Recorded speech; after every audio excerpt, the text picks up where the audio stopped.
So hello everyone and welcome to today's class. तो आज हम बात करने जा रहे हैं फ्लेमिंग लेफ्ट हैंड रूल की। और फिर हम दो चीजें और सीखेंगे। Force due to the current carrying conductor and place in the magnetic field obviously. And उसके बाद डोमेस्टिक सर्किट। तो चलिए शुरू करते हैं और ये बहुत ही इजी रहने वाला है हमारे लिए। ठीक है, तो हम लोग समझने की कोशिश करते हैं। पहले जरा आ जाइए सब लोग, ये अपने अपने फिंगर्स को ऐसे आप देख सकते हो यहाँ जो बना हुआ है। तो आइए हम साथ में करने की कोशिश भी करेंगे, हाँ, अपनी उंगलियों से। और उसको क्या क्या नाम देना है ध्यान से देखिएगा। अब सभी के पास लेफ्ट हैंड, पहले तो लेफ्ट हैंड हमें निकालना है। लेफ्ट हैंड और आप ऐसे करोगे, ये आपका मिडिल फिंगर है। ओके, मिडिल फिंगर है इधर, फोर फिंगर इधर सामने को, और थंब ऊपर को। ऐसा कर पा रहे हो? ऐसे ही करते ही अब ये देखो, ये जो ऑब्वियसली सबसे लंबा फिंगर है। ओके, और आई कुछ ऐसे लिखते हैं बस। देखो ये रटने का तरीका है, ऐसा कुछ है नहीं कि इसी को आई बोलोगे और इसी को, मतलब मैं रटने के लिए बता रहा हूँ कि ये जो लंबा है आई की तरह है।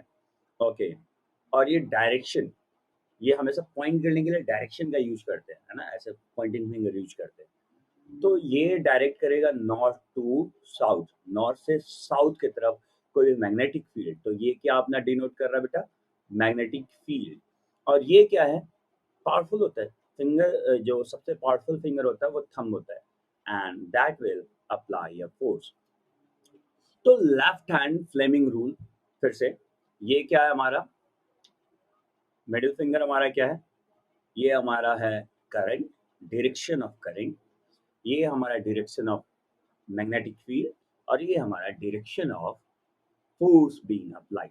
अब जरा ध्यान से समझो कि जो Fleming left hand rule use होता है वो हमारे यूज होता है मोटर के केस में। ओके, वहीं हम फ्लेमिंग राइट हैंड रूल जो होता है वो जनरेटर के केस में यूज होता है। ठीक है, हालांकि जनरेटर हमारे सिलेबस में है नहीं, इंडक्शन हमारे सिलेबस में है नहीं, तो हमने इसको नहीं पढ़ना है। तो हम सिर्फ और सिर्फ मोटर की बात करेंगे।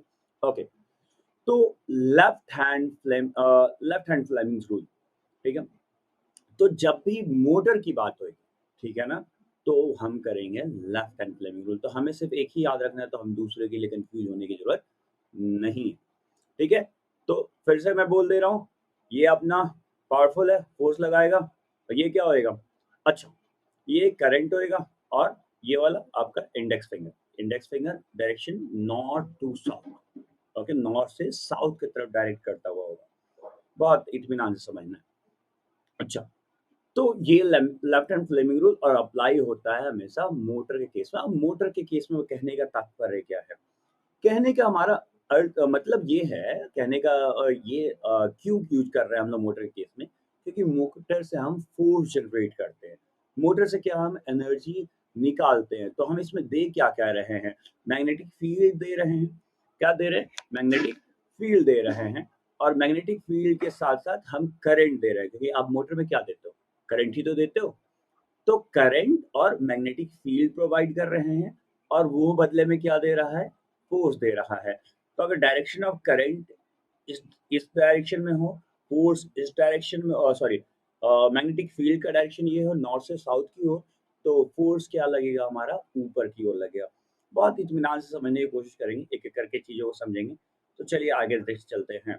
ये अभी इतना ही फ्लेमिंग्स लेफ्ट हैंड रूल में, ये याद रख लेने योग्य बात है। Okay, so Fleming left-hand rule states that the direction of the force applied in a carrying conductor is perpendicular to the both direction of the current as well as the magnetic field. Force applied, the force जो आपका निकलेगा वो हम लोग इसमें force find out कर रहे हैं, direction of force find out कर रहे हैं। हमें दिया क्या क्या हुआ है? अब मैं कितनी बार बोल चुका हूँ कि ये हमारे करंट और मैग्नेटिक फील्ड दिया हुआ है पहले से। ठीक है,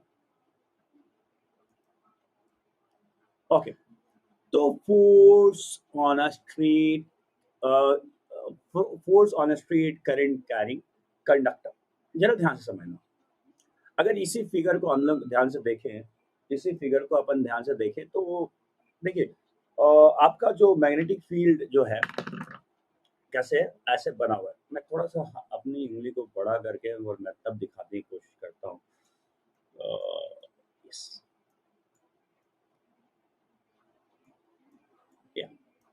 ध्यान देखिएगा, ये मान लीजिए ऐसे डायरेक्शन ऑफ, मैं यहाँ एक हाथ कर लेता हूँ बट हाँ ठीक है, ये हाथ है तो ये नॉर्थ है और ये साउथ है, ये कैसे जा रहा है, डायरेक्शन ऑफ मैग्नेटिक फील्ड कैसे है, ऐसे, वहीं पे करंट कैसे जा रहा है, इधर की तरफ जा रहा है, ध्यान से देखिए, ऐसे 3D डायग्राम है, मैं यहाँ पे लिख देता हूँ, यहाँ ये है नॉर्थ और ये है साउथ, ओके ओके, तो ये है नॉर्थ और ये है साउथ, तो डायरेक्शन ऑफ मैग्नेटिक फील्ड कहाँ से कहाँ लेते हैं भाई, नॉर्थ से साउथ की तरफ, तो देखो डायरेक्शन ऑफ मैग्नेटिक फील्ड मैंने इस तरफ रख दिया, अब देखो जरा, अब देखो जरा करंट का डायरेक्शन कैसे दिया हुआ है, इसके अंदर ऐसे जा रहा है, करंट का डायरेक्शन कैसे जा रहा है, ऐसे जा रहा है, शून्य, तो अपन ने क्या करना है, देखो direction of magnetic field fix किया, डायरेक्शन ऑफ करंट फिक्स किया,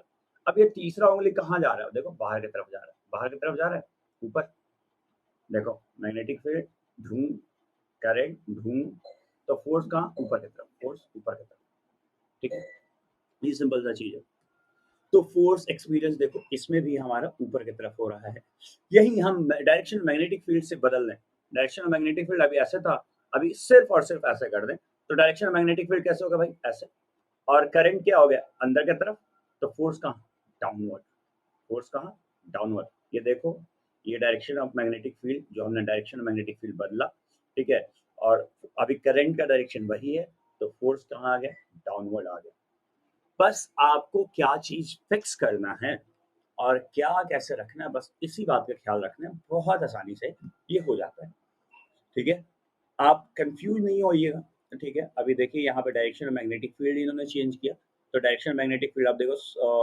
इन्होंने किसका डायरेक्शन चेंज किया, सॉरी करंट का इस बार डायरेक्शन चेंज किया, तो करंट का भी डायरेक्शन हम चेंज करके देख सकते हैं, जैसे इस बार मैंने क्या किया था, डायरेक्शन मैग्नेटिक फील्ड ही बदल दिया था, अच्छा चलो एक बार उंगली पे करके देखते हैं इसको भी, है ना, कैसे हो रहा है, ये देखो मैग्नेटिक फील्ड का डायरेक्शन नॉर्थ टू साउथ ही रखने वाले हैं, ठीक है, नॉर्थ टू साउथ ही रखा हमने, और इस बार क्या किया direction, okay, north to south, ठीक, ठीक, बट करंट क्या करेगा, करंट इस बार इधर की तरफ अंदर की तरफ जा रहा है, तो करंट अंदर की तरफ जाया, तो फोर्स कहाँ है, डाउनवर्ड है, फोर्स डाउनवर्ड है, देखो, हाँ फोर्स कहाँ है, डाउनवर्ड, देखो ये मैग्नेटिक फील्ड का डायरेक्शन ऐसे नॉर्थ से साउथ, नॉर्थ से, नॉर्थ से गया देखो साउथ की ओर, ठीक है, और करंट कहाँ जा रहा है, इधर से अंदर से उस तरफ, तो फोर्स कहाँ लग रहा है, डाउनवर्ड, ठीक है, ये अब किसी भी को चेंज कर सकते हो, ये आपके ऊपर है कि आप कैसे करना चाह रहे हो, ठीक है, चलिए, अब यहाँ पे जो ये सेम डायग्राम आपकी बुक में मिल जाएगा, यहाँ पे कैसे हो रहा है, यहाँ पे भी समझ लेते हैं, ये नॉर्थ से south, the direction of magnetic field कहाँ किसके तरफ है, इनवर्ड है, ओके, तो ये मेरा, इसको थोड़ा बड़ा ही रहने देते हैं आज, तो मुझे लग रहा है काफी बड़ा ही रख के काम चलाना पड़ेगा, या फिर मैं समझा नहीं पाऊंगा ना, हाँ ओके, अब देखिए डायरेक्शन ऑफ मैग्नेटिक फील्ड कुछ ऐसे है, मतलब यस, मैं ठीक से बनाना थोड़ा मुश्किल हो रहा है मेरे हाथों से, और मैं अकेले ही हूँ, कोई है भी नहीं जिससे मैं हेल्प ले सकता हूँ, बट मैं कोशिश करता हूँ कि कुछ तो ले आऊँ जिससे मैं दिखाने में समर्थता दिखा पाऊँ अपनी, ठीक है, आ गया हमारे पास, तो ये जो बड़ा वाला है ये हमारा नॉर्थ पोल, ये छोटा वाला साउथ पोल, ठीक, ठीक है, ध्यान दीजिएगा, डायरेक्शन ऑफ मैग्नेटिक फील्ड इधर से इधर की तरफ, ठीक, ठीक है, मैं इसको थोड़ा नीचे करके यहाँ, यस, चलो डायरेक्शन मैग्नेटिक फील्ड किधर हो गया, इधर की तरफ ऐसे जा रहा है, ठीक, और हमने फिक्स करना है, अब देखो करंट जो कहाँ जा रहा है, ऊपर से नीचे की तरफ, ऊपर से नीचे की तरफ, ठीक है, तो ये याद है, ये है direction of magnetic field, current जा रहा है नीचे की तरफ, करंट किधर जा रहा है, नीचे की तरफ, ठीक है, डायरेक्शन मैग्नेटिक फील्ड नॉर्थ से, अपन ने सॉरी करंट देखिए ऊपर की तरफ जा रहा है, सॉरी माफ कीजिएगा, करंट किधर की तरफ जा रहा है, ये देखो करंट का डायरेक्शन कहाँ, ऊपर की तरफ, ठीक है, करंट ऊपर जा रहा है, ठीक, तो देखो ये है मैग्नेटिक फील्ड, ये करंट का डायरेक्शन ऊपर, करंट का डायरेक्शन ऊपर, नॉर्थ से साउथ मैग्नेटिक फील्ड, करंट का डायरेक्शन ऊपर, ये फिंगर जो हमारा है, तो ये देखो अंदर अंदर की तरफ आ रहा है, फोर्स हमारा किधर लग रहा है, अंदर की तरफ, तो यू कैन सी हियर कि फोर्स हमारा कहाँ लग रहा है, अंदर की तरफ लग रहा है। सिंपल सॉर्टेड सा बात है, छोटी छोटी बातें इनिशियली होता है कंफ्यूजिंग लगती हैं, बट इतना ज्यादा डिफिकल्ट नहीं है। एक बार फिर से बोल ही देता हूँ। ओके, देखो जरा फिर से देखो, ये क्या है, नॉर्थ से साउथ जा रहा है। ओके, तो इंडेक्स फिंगर से डायरेक्शन दिखा दिया, करंट कहाँ ऊपर की तरफ जा रहा है, करंट देखो ऊपर की तरफ जा रहा है ना, ऊपर की तरफ, तो फोर्स कहाँ इनवर्ड। अगर यह डायरेक्शन करंट बदल दे, मान लो डायरेक्शन ऑफ करंट डाउनवर्ड है, ये देखो हमने नॉर्थ से साउथ रखा, डायरेक्शन ऑफ करंट डाउनवर्ड रख दिया, तो फोर्स बाहर की तरफ। सिंपल सा बात है, आपको सिर्फ लेफ्ट हैंड फ्लेमिंग रूल्स लगाने आना चाहिए और चीजों को सही तरीके से रखना आना चाहिए। बहुत ही सिंपल है, बहुत ही ज्यादा सिंपल है। आपको आई गेस अभी तक में तो मैंने काफी बार बता दिया है, तो उम्मीद करता हूँ आपको सबको समझ में आ चुका होगा। तो चलिए आगे बढ़ते हैं। डोमेस्टिक इलेक्ट्रिक सॉकेट, देखिए अब देखिए डोमेस्टिक इलेक्ट्रिक सॉकेट्स में ना हम बहुत ज़्यादा तो हमें हमारे सिलेबस में नहीं है, बट होता तो बहुत कुछ है एक्चुअली में। ओके, और तो पहला क्या होता है, मैं अगर सिंपल सा बात करूं, ओके,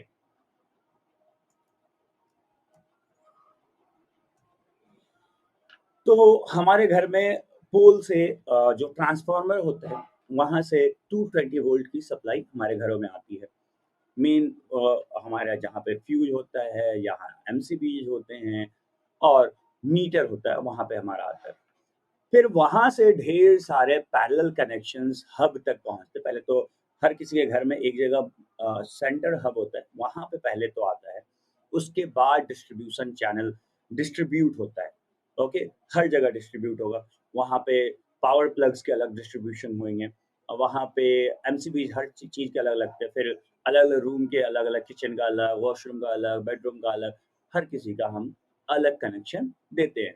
ठीक है, तो ये हमारा एक तरीके का बहुत ये जितना बड़ा घर उतना ज़्यादा कॉम्प्लेक्स काम है। ठीक है, तो इस पे हम लोग उतना ज़्यादा डिटेल में हमें नहीं पढ़ना फिलहाल। ओके, छोटे छोटे फ्यूज कंपोनेंट्स के बारे में हम जरूर पढ़ लेते हैं।